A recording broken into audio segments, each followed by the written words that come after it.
अब ये लोग जिस दरवाजे से आए थे उस दरवाजे से तो निकल नहीं सकते थे क्योंकि सामने से वो गाड़ी आ रही थी, इसलिए यह सब पीछे के दरवाजे से निकलने का सोचते हैं, लेकिन पीछे का दरवाजा ब्लॉक किया गया था। अब यह लोग बुरी तरह से फंस चुके थे और उन्हें कुछ समझ नहीं आ रहा था कि यहाँ से कैसे निकला जाए। जब उन्हें बाहर निकलने का कोई भी रास्ता नहीं मिलता तब ये लोग जल्दी से अलमारी और बेड के नीचे छिप जाते हैं। कुछ देर बाद वो मॉन्स्टर्स अंदर आते हैं और फ्रांसीन की बॉडी को बिल्कुल उनके सामने लाकर पटक देते हैं, जिसे देखकर ये लोग बहुत ज्यादा डर जाते हैं। और तभी ये लोग उन मॉन्स्टर्स के चेहरे देख लेते हैं, जिनके चेहरे देखने में बहुत ही ज्यादा डरावने थे। दरअसल ये तीनों आदमखोर थे जो इंसानी मांस खाते थे और ये तीनों फ्रांसीन की लाश को उठाकर एक टेबल पर पटक देते हैं और तीनों मिलकर उसे काटना शुरू कर देते हैं। ये खौफनाक मंजर देखकर जेसी काफी ज्यादा डर जाती है और जैसे ही वह चिल्लाने वाली होती है तभी क्रिस उसके मुंह पर हाथ रख देता है और जेसी की आवाज को दबा लेता है। इसके बाद वह तीन आदमखोर फ्रांसीन की बॉडी को खाकर सो जाते हैं। अब मौका देखकर क्रिस और जेसी धीरे धीरे घिसटते हुए बेड के नीचे से निकलते हैं और इन दोनों को देखकर कार्ली और नताशा भी अलमारी के पीछे से बाहर आ जाते हैं और यह चारों दबे पांव वहां से निकलने लगते हैं। अब तीन लोग तो बाहर निकलने में कामयाब हो जाते हैं, लेकिन आखिर में जैसे ही क्रिस निकलने वाला होता है तभी उसकी हलचल से एक आदमखोर की आंख खुल जाती है और वह क्रिस को देख लेता है। अब क्रिस जब समझ जाता है कि आदमखोर ने मुझे देख लिया है तब वह तेजी से वहां से भागने लगता है। ये चारों दौड़ते हुए जंगल की तरफ जाने लगते हैं, लेकिन अब वह आदमखोर भी गाड़ी में बैठकर उनका पीछा करने लगते हैं। यह लोग भागते भागते एक ऐसी जगह पहुंचते हैं जहां बहुत सारी लावारिस गाड़ियां खड़ी थी। अब यहाँ क्रिस गाड़ी में बैठकर यहाँ से निकलने का सोचता है और जब वह हर एक गाड़ी को स्टार्ट करने की कोशिश करता है तो वहाँ मौजूद सभी गाड़ियां खराब थी। अब ये लोग सोच ही रहे होते हैं कि यहाँ से कैसे निकला जाए कि तभी वहाँ आदमखोर अपनी गाड़ी में पहुंच जाते हैं, जिसे देखकर यह लोग गाड़ियों के पीछे छिप जाते हैं। लेकिन उन आदमखोरों को पहले से पता था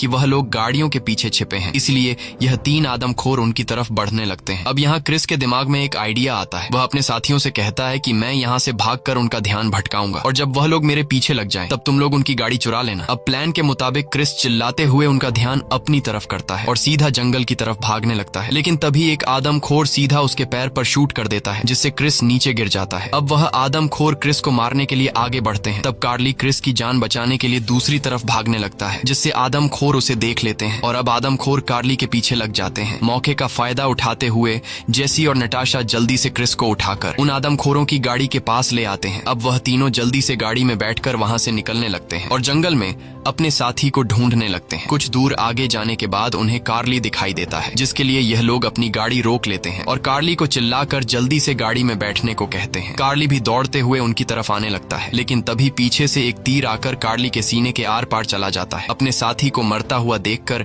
यह लोग बहुत ज्यादा मायूस हो जाते हैं और तभी वह आदमखोर क्रिस पर भी तीर बरसाने लगते हैं। अब अपनी जान बचाने के लिए यह लोग जल्दी से वहां से निकल जाते हैं। कुछ दूर आने के बाद यह लोग देखते हैं कि उन आदमखोरों ने रास्ते में एक बड़ा पेड़ रखकर रास्ता ब्लॉक कर दिया है, इसलिए अब यह लोग पैदल ही जंगल में आगे बढ़ने लगते हैं। कई घंटों से पैदल सफर करने के बाद यह लोग थक जाते हैं, जिस वजह से यह लोग एक जगह बैठकर आराम करने लगते हैं। अब रात भी होने वाली थी और उन्हें कुछ समझ नहीं आ रहा था कि रात कहाँ बिताई जाए, क्योंकि अगर वह यहीं जंगल में सोते तो वह आदमखोर उन्हें ढूंढकर मार देते। इसलिए यह लोग फिर से एक सेफ जगह की तलाश में निकल पड़ते हैं और तभी नताशा को लकड़ी का बना हुआ एक टावर दिखाई देता है। टावर को देखकर उन्हें रात बिताने के लिए एक सेफ जगह मिल जाती है। इसके बाद यह लोग उस पर चढ़ जाते हैं। ऊपर टावर से जब वह देखते हैं तो उन्हें चारों तरफ दूर दूर तक जंगल दिखाई देता है। टावर की जांच पड़ताल करने पर इन्हें एक फ्रस्ट्रेटेड किट मिल जाती है, जिससे नताशा क्रिस के पैर में पट्टी कर देती है। वहीं उन्हें एक रेडियो भी मिलता है, जिससे ऑन करके यह लोग बाहर की दुनिया से कांटेक्ट करने की कोशिश करते हैं, पर उन्हें कोई भी जवाब नहीं मिलता। इस बीच क्रिस देखता है कि वह तीन आदमखोर उन्हें ढूंढते हुए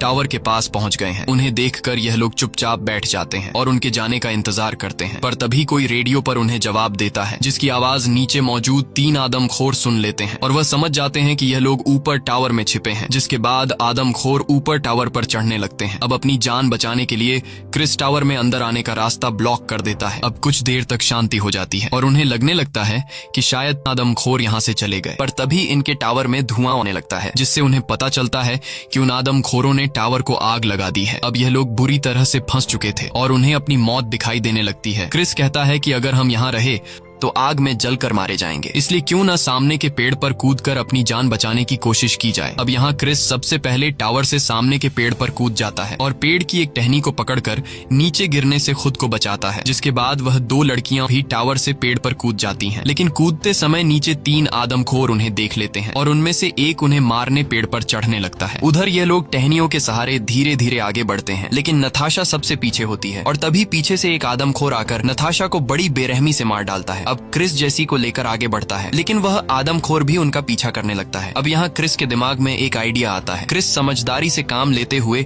एक टहनी को खींच कर पकड़ लेता है और जेसी उस आदमखोर को फंसाकर वहां तक ले आती है। जैसे ही वह आदमखोर उनके नजदीक आता है, तब क्रिस टहनी छोड़ देता है, जिससे वह आदमखोर नीचे गिर जाता है। अपने साथी को जख्मी हालत में देखकर नीचे मौजूद 2 आदमखोर काफी ज्यादा गुस्सा हो जाते हैं। इधर यह दोनों चुपके से पेड़ की टहनियों से गुजरते हुए एक झरने के पास पहुंच जाते हैं और रात वहीं पर बिताते हैं। सुबह होते ही यह दोनों वहां से निकलने लगते हैं और चलते चलते उन्हें एक सड़क दिखाई देती है। सड़क को देखकर ये दोनों बहुत ज्यादा खुश हो जाते हैं, लेकिन उनकी यह खुशी कुछ ही देर की मेहमान थी। तभी पीछे से एक आदमखोर आकर क्रिस पर हमला कर देता है, जिससे क्रिस ढलान से नीचे लुढ़कने लगता है और वह आदमखोर जेसी को पकड़कर अपने साथ ले जाता है। तभी क्रिस को रोड पर पुलिस की कार दिखाई देती है, जिसे देखकर क्रिस जल्दी से पुलिस की गाड़ी के सामने पहुंचता है। दरअसल रात को जब रेडियो से उन्होंने मदद मांगी थी, तब उस पुलिस वाले ने उनकी मदद का सिग्नल सुन लिया था, इसलिए वह उन्हें बचाने के लिए आया था। अब इससे पहले कि क्रिस उस पुलिस वाले को सब कुछ बता पाता, तभी पीछे से एक तीर आकर पुलिस की आंख फोड़ देता है। ये देखकर क्रिस बहुत ज्यादा घबरा जाता है और वह जल्दी से उसी पुलिस की गाड़ी में बैठकर वहां से निकलने लगता है, लेकिन कार की चाबी पुलिस के पास थी। अब क्रिस उस पुलिस वाले की जेब से चाबी निकाल नहीं सकता था, क्योंकि वह आदमखोर क्रिस के काफी करीब आ चुका था। इसलिए क्रिस खुद को बचाते हुए झाड़ियों के पीछे छिप जाता है और तभी वह आदमखोर पुलिस की लाश को उठाकर गाड़ी में डाल देता है। और जैसे ही वह गाड़ी को स्टार्ट कर वहां से जाने वाला होता है, तभी क्रिस जल्दी से उसकी कार के नीचे आकर कार को कसकर पकड़ लेता है, जिसके बाद आदमखोर कार को अपने घर की तरफ ले जाने लगता है। वहीं उन्होंने जेसी को घर पर बांध रखा था और अब यह लोग जेसी को जिंदा पकाने वाले थे। तभी बाहर वह दूसरा आदमखोर भी आ जाता है, जिसके गाड़ी के नीचे क्रिस छिपा हुआ था। वह आदमखोर उस मरे हुए पुलिस की बॉडी को उठाकर घर के अंदर ले जाता है और ये लोग उस पुलिस की बॉडी को काट कर उसके टुकड़े बना लेते हैं। इसके बाद एक आदमखोर चाकू उठाकर जेसी को मारने के लिए आता है, पर तभी क्रिस उनके दरवाजे पर आग लगा देता है और जैसे ही वह आदमखोर दरवाजे की तरफ जाता है, तब क्रिस फुल स्पीड से कार घर के अंदर घुसाकर उस आदमखोर को कुचल देता है। इसके बाद क्रिस दूसरे आदमखोर पर हमला करके उसे भी बुरी तरह घायल कर देता है और जल्दी से जेसी को आजाद करने लगता है। लेकिन तभी पीछे से एक आदमखोर आकर क्रिस को उठाकर पटक देता है और एक कुल्हाड़ी से क्रिस पर जानलेवा हमला करने लगता है। और जैसे ही वह आदमखोर क्रिस को मारने वाला होता है, तभी जेसी हिम्मत जुटाकर एक तीर सीधे उस आदमखोर के सिर के पीछे मारती है, जिससे वह आदमखोर नीचे गिर जाता है। अब ये दोनों जैसे ही घर से बाहर निकलने वाले होते हैं, तभी एक दूसरा आदमखोर क्रिस पर हमला कर देता है। लेकिन अब जेसी भी क्रिस के साथ मिलकर उस आदमखोर से लड़ने लगती है, इसलिए वह आदमखोर उनके सामने कमजोर पड़ जाता है। और तभी जेसी जल्दी से एक कुल्हाड़ी उठाकर उस आदमखोर के सीने पर वार करके उसे नीचे गिरा देती है। और अब जैसे ही यह लोग घर से बाहर निकलने लगते हैं, तभी वही आदमखोर जेसी का पैर पकड़ लेता है, लेकिन जेसी उससे खुद को छुड़ा लेती है और वो दूसरा आदमखोर जिसके सर के पीछे तीर लगा था, वह भी दोबारा उठने लगता है। ये आदमखोर मरने का नाम ही नहीं ले रहे थे। अब क्रिस और जेसी जल्दी से उस घर से बाहर निकल जाते हैं। यहाँ क्रिस के पास बंदूक में सिर्फ एक ही गोली बची होती है, इसलिए क्रिस समझदारी से काम लेते हुए उस पुलिस वाले की कार के पीछे लगी गैस टैंक को शूट कर देता है, जिससे उस पूरे घर में ब्लास्ट हो जाता है और फाइनली उस घर में मौजूद आदमखोर आग में जलकर मारे जाते हैं। इसके बाद क्रिस और जेसी उन्हीं आदमखोरों की गाड़ी में बैठकर वहां से निकल जाते हैं और सीधे उस गैस स्टेशन पर पहुंचते हैं, जहां क्रिस सामने लगे मैप को फाड़ देता है। क्रिस ऐसा इसलिए करता है क्योंकि वह नहीं चाहता था कि इस मैप को फॉलो करते हुए जो कुछ उसके साथ हुआ वह किसी और के साथ ना हो और कोई भी दोबारा इस रास्ते पर न जा सके। इसी के साथ ये कहानी खत्म हो जाती है। अगर आपको ये वीडियो अच्छी लगी हो तो हमारे चैनल को सब्सक्राइब और वीडियो को लाइक जरूर कीजिए, और अगर आपको इस मूवी का सेकंड पार्ट देखना है तो कमेंट में पार्ट 2 लिखें।